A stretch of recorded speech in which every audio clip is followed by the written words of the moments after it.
चलिए अब आते हैं क्वेश्चन नंबर 4।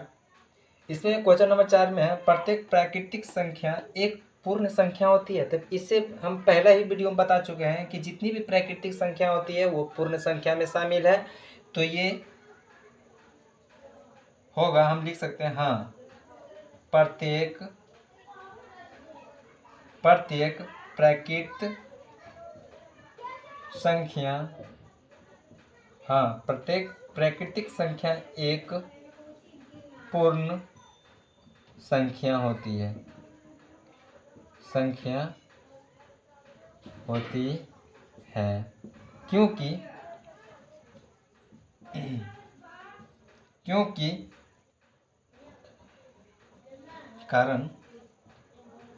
क्योंकि पूर्ण संख्या में सभी प्राकृतिक संख्या शामिल है।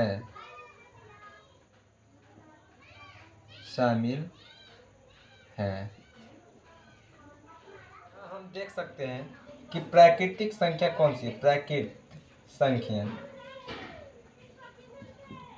और नीचे लिखते हैं हम क्या है, पूर्ण संख्या।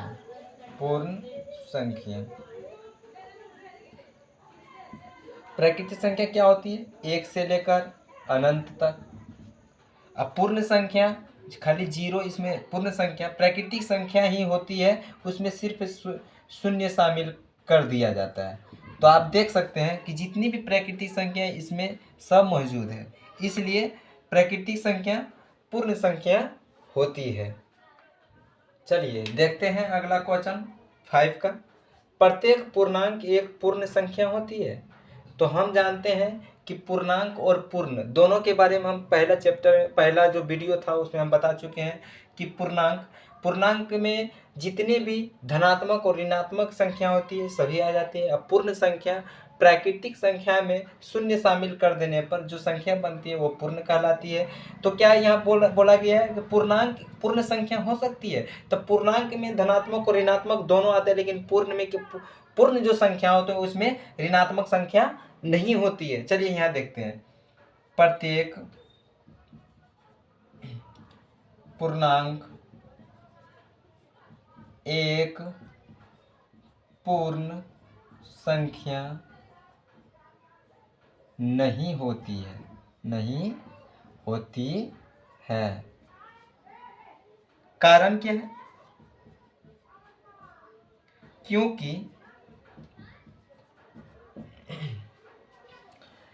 क्योंकि पूर्णांक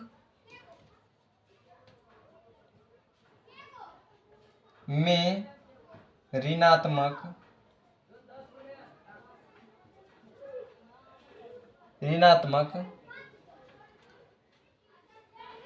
संख्या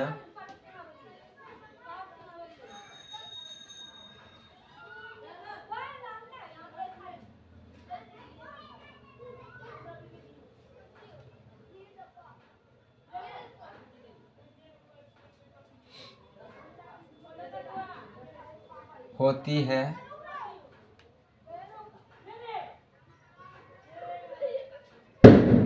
जबकि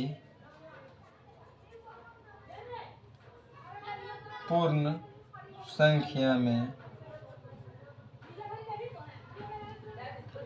ऋणात्मक संख्या नहीं होती है। इसलिए प्रत्येक पूर्णांक की एक पूर्ण संख्या नहीं होती है। अब समझते हैं कि कैसे नहीं होती है। तो पूर्ण के बारे में जानते हैं, पूर्ण संख्या के बारे में। पूर्ण संख्या आप पहला वीडियो देख सकते हैं कि पूरा बताया गया है। पूर्ण संख्या कौन सी संख्या होती है, 0 1 से 2 3 स्टार्ट होती है। अगर पूर्णांक की बात किया जाए, पूर्णांक की बात किया जाए तो इसमें धनात्मक और ऋणात्मक दोनों होता है। 0 से आगे होता है, जितनी भी संख्या होती है 0 से अनंत तक, और मैना सीधा 0 से ऋणात्मक -1 -2 -3। तो आप देख सकते हैं कि पूर्ण संख्या में सिर्फ धनात्मक पूर्णांक होती है, लेकिन पूर्णांक में धनात्मक और ऋणात्मक दोनों होती है। इस कारण प्रत्येक पूर्णांक एक पूर्ण संख्या नहीं होती, जिसे हम p/q के रूप में लिख सकते हैं, जहां q इज नॉट 0 होना चाहिए। क्या नहीं होना चाहिए?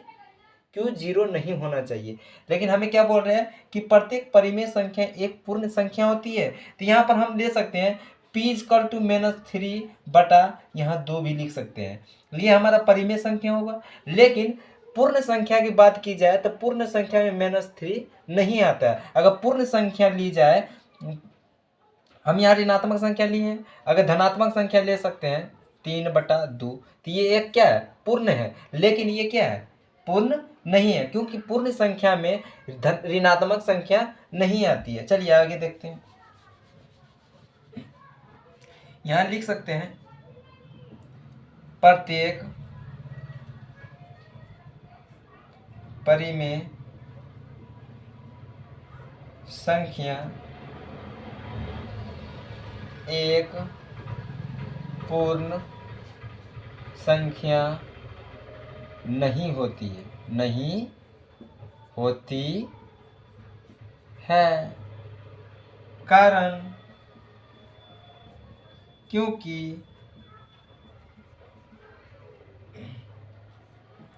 परिमेय संख्या में अन्य कई प्रकार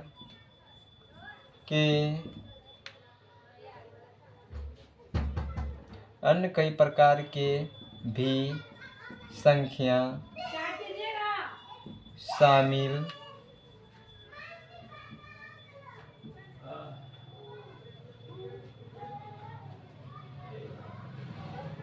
होती है, जिनके पूर्ण संख्या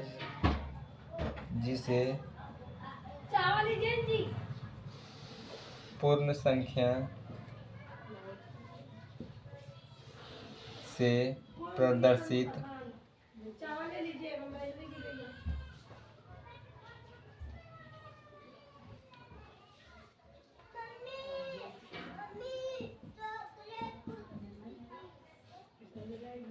नहीं किया जा सकता है।